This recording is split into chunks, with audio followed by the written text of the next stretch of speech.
প্রথমেই কবিতা উৎসব এডি ক্রিয়েশনের সকল দর্শক বন্ধুদের নমস্কার জানিয়ে আরম্ভ করছি আজকের ধারাবাহিক সম্পাদকের সিন্দুক খুলে।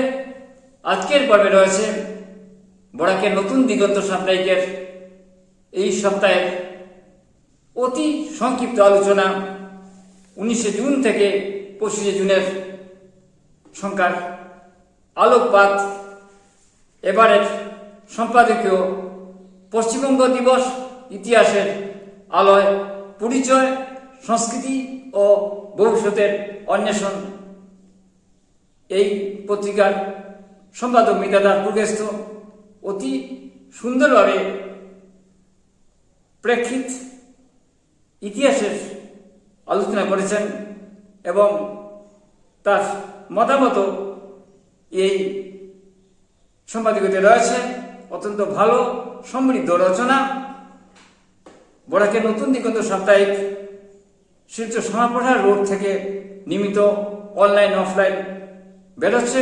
এই পত্রিকার সার্বিক দায়িত্বে রয়েছেন কবি সম্পাদিকা মিতা দাস পুরকেস্ত। ঐতিহাসিক প্রেক্ষাপটে 20 জুন পশ্চিমবঙ্গ দিবস সম্পর্কে সুন্দর ও তথ্যভিত্তিক সংক্ষিপ্ত রচনা লিখেছেন অশোক কুমার ঠাকুর কুচবিহার থেকে।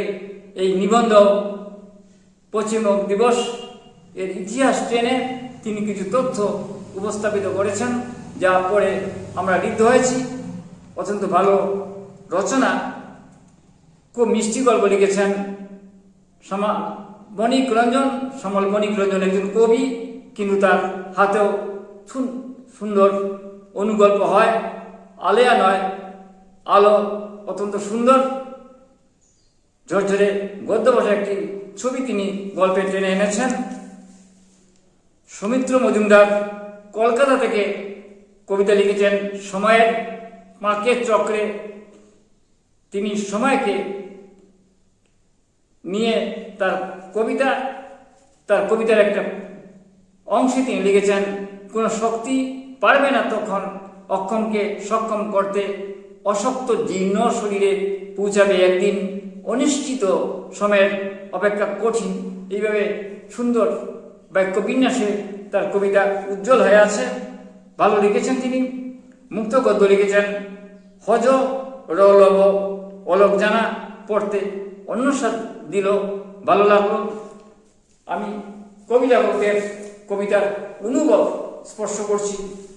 অত্যন্ত ভালো তারা লিখছেন। কবিতার জানালায় অরুণেশ্বর দাস লিখেছেন আমাদের দেশ। তার দেশ সম্পর্কে ভাবনা, চিন্তা, মনন তার এই কবিতায় আমরা পাচ্ছি। অত্যন্ত ভালো উপস্থাপন, শব্দবিন্যাস। পাশাপাশি মানিক চক্রবর্তী যাব একদিন সনবিলে তার আকাঙ্ক্ষার কথা লিখেছেন তিনি।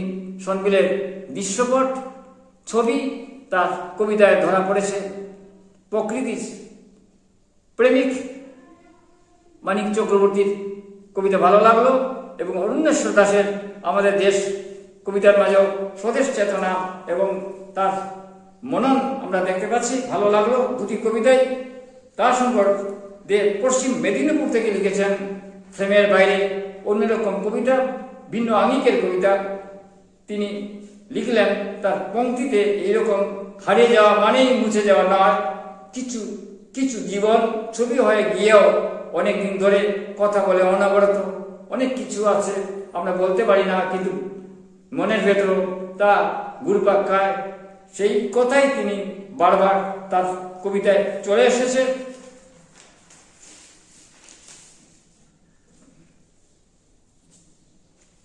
আমরা পাচ্ছি কবি ছড়াকার ডাক্তার শিশির কুমার বিশ্বাসের কবিতা। তিনি পৃথিবীর যে আগ্রাসন, আধিপত্যবাদ তার উপরে তার এই আজকের কবিতা। তিনি মূলত ছড়াকার, খুব ভালো ছড়া লিখেন। ছড়াহার অত্যন্ত দক্ষ, অত সুন্দর তিনি ছড়ায় কাজ করেন। এই কবিতাও ছড়ার আঙ্গিকে লিখেছেন। দিকে দিকে আলোচনা, যুদ্ধ যেন আর হয় না। উঠতে থাকুক শান্তির পায়রা, মেলে তাদের ডানা। আমার ধারাবাহিক উপন্যাস শিলাবতী চোরের বৃত্তান্ত অন্য পর্বের মতো এই পর্বেও রয়েছে নতুন ঘটনা।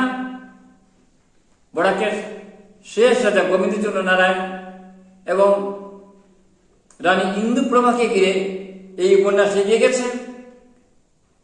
বরাকের শেষ রাজা গোবিন্দচন্দ্র নারায়ণ নানান কারণে তার অনেক শত্রু, ব্রহ্মদের শত্রু, মেঘালয় অর্থাৎ পূর্বের চেরাপুঞ্জের শত্রু এবং তার রাজ পরিবারে অনেক শত্রু, মণিপুর শত্রু, এর ভেতর তিনি আতঙ্কিত হয়ে আছেন। বুঝতে পেরেছেন তার মৃত্যু যে কোনো সময় হতে পারে। চতুর্ধারে তার শয়তানের মুখ কথা শত্রু ঘুরে বেড়াচ্ছে।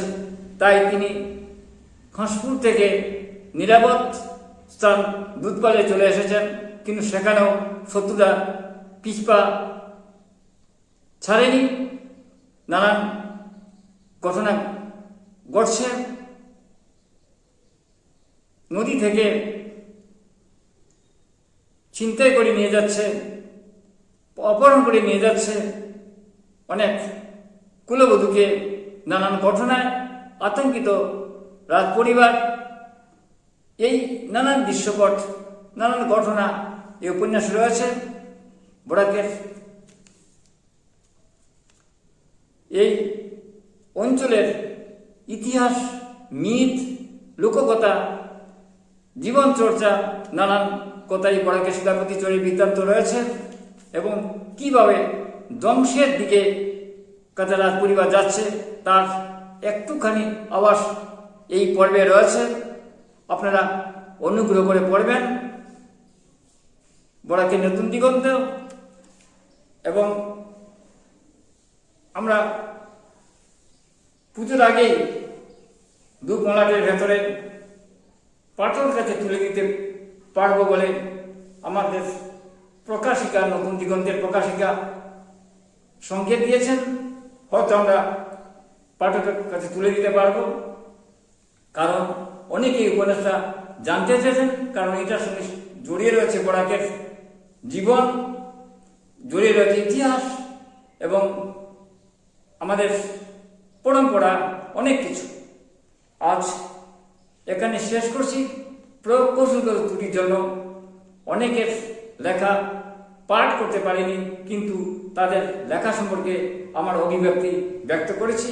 নমস্কার, ভালো থাকুন।